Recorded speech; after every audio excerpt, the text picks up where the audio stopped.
It started like every other late-night appearance. The music, the lights, the applause. And then, Secretary of Transportation Pete Buttigieg walked onto the set of Jimmy Kimmel Live, smiling, buttoned up, relaxed.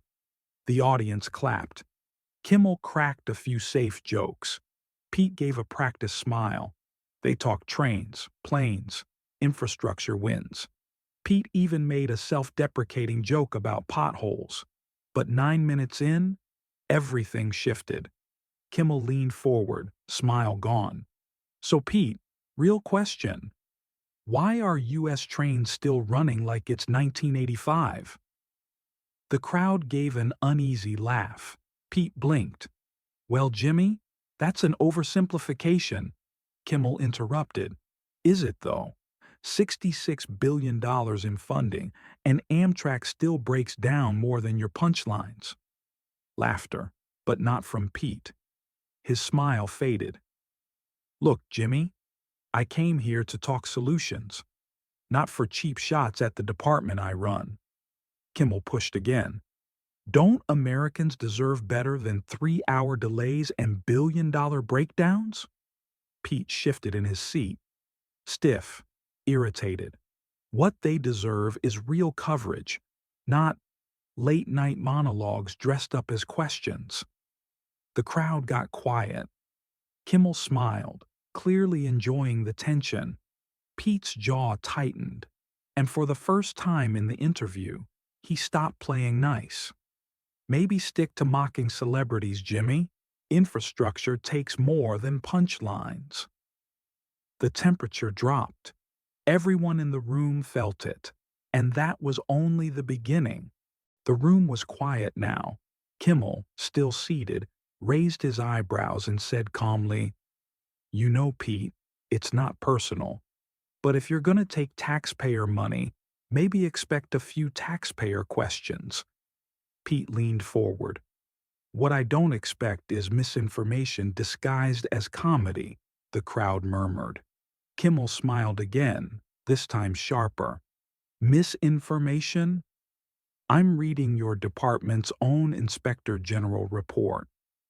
He reached beneath his desk and pulled out a folder, a tab peeking from the top. Delayed rail projects, oversight gaps. The audience gasped. This wasn't a joke anymore. Pete looked stunned. He hadn't been told this would come up. Where did you even get that? Kimmel held it up. Public record. You know, the stuff transparency's made of? Pete sat back, then leaned in again. You're not a journalist, Jimmy. You're a clown with a cue card. The air snapped. Gasps. Even the band stopped playing background cues. Kimmel held back a grin.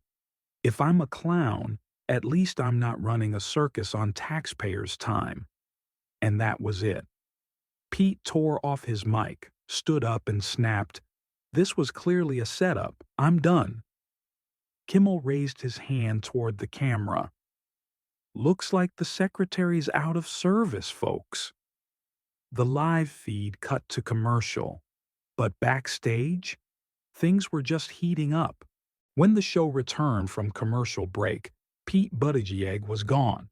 No explanation, no closing remarks. Just Jimmy Kimmel, back at the desk, smiling like nothing happened. Well, that escalated, he said. Coming up next, a raccoon that solves puzzles. But behind the curtain, it wasn't funny. Multiple sources backstage said Buttigieg was pacing, visibly angry, telling his aides, He ambushed me. This wasn't an interview. It was a takedown. Security was asked to escort the secretary out discreetly to avoid further chaos, but the damage was already done. By the end of the show, the internet was buzzing. Someone in the audience had caught the mic drop moment on their phone. This was clearly a setup. I'm done. The clip went viral within hours. Buttigieg walks out. U.S. Kimmel clash. Secretary snap. All trending by midnight. Even late-night competitors weighed in. Colbert joked, You know you're in trouble when the Secretary of Transportation can't handle a smooth ride through an interview. Buttigieg's office released a cold statement. Secretary Buttigieg appeared on Jimmy Kimmel Live to discuss infrastructure policy. Unfortunately, the conversation did not remain in good faith. Kimmel, the next night, simply said, "Some folks can handle a pothole. Others trip over a question, but it didn't end there. Because someone backstage had leaked more than a phone clip." The next morning, a 53-second backstage video surfaced online. Not from a tabloid, not from a news crew, but from a crew member inside Jimmy Kimmel Live, filmed just after the blowup.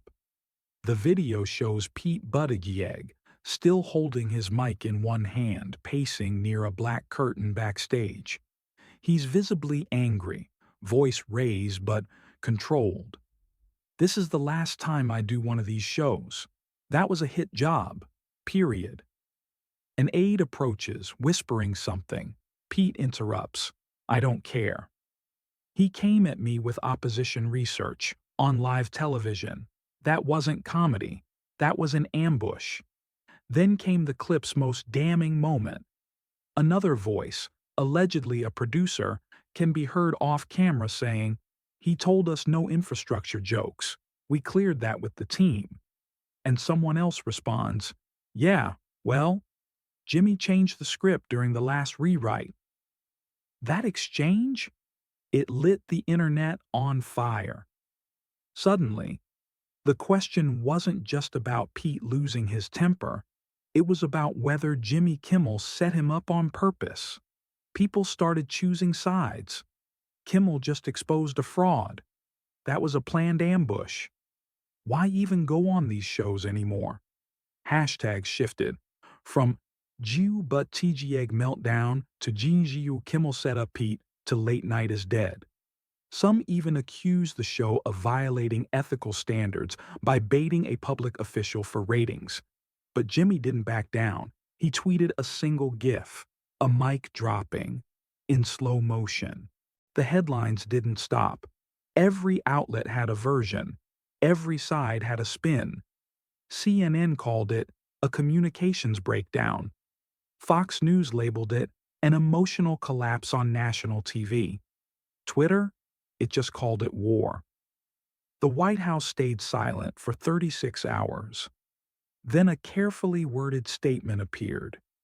Secretary Buttigieg continues to serve with integrity. He's focused on results, not ratings. But the damage was done.